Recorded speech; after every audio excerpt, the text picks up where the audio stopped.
pendidikan non formal kita sosialisasikan kepada tokoh masyarakat seperti ketua tim penggerak PKK, kader Posyandu ini supaya mereka bisa membantu pemerintah untuk mensosialisasikan bahwa sebenarnya pendidikan itu bisa ditempuh oleh anak-anak kita, itu tidak hanya pendidikan formal saja, tetapi bisa pendidikan non formal. Sehingga di negara ini, terutama di pemerintah Kota Malang, tidak ada satupun anak warga yang tidak bersekolah atau bahkan tidak sampai menempuh sekolah lulus SD. Kasihan. Oleh sebab itu, pendidikan non formal yang disediakan oleh pemerintah Kota Malang yang menggunakan meneruskan sekolah formal yaitu paket A, paket B, paket C.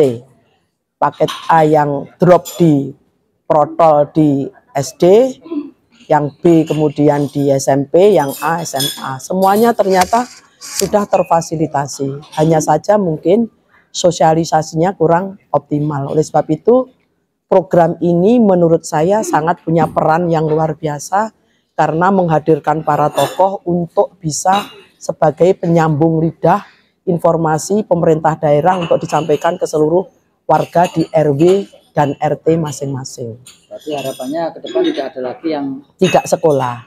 Nah, pendidikan non formal yang lain itu tidak hanya sekedar pendidikan penyambung pendidikan formal, tetapi ketika mendapatkan pendidikan formal seperti SMA, kemudian tidak bisa meneruskan atau melanjutkan karena berbagai hal, maka dia bisa menempuh tambahan pendidikan di lembaga-lembaga kursus.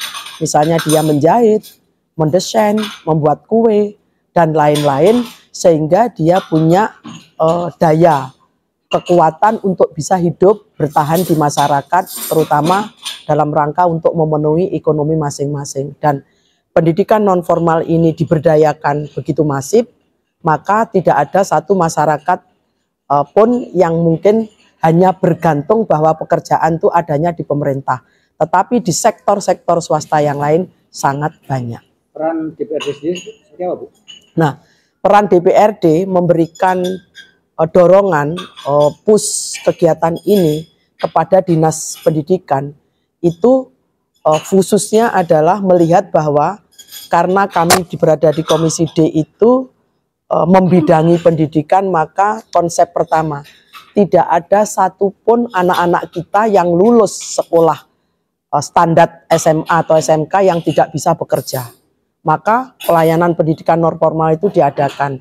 Oleh sebab itu ketika Dinas Pendidikan dan Kebudayaan memprioritaskan program ini, kita sangat support terutama pada realisasi pengelolaan anggaran sehingga bisa mencapai sasaran yang lebih banyak lagi.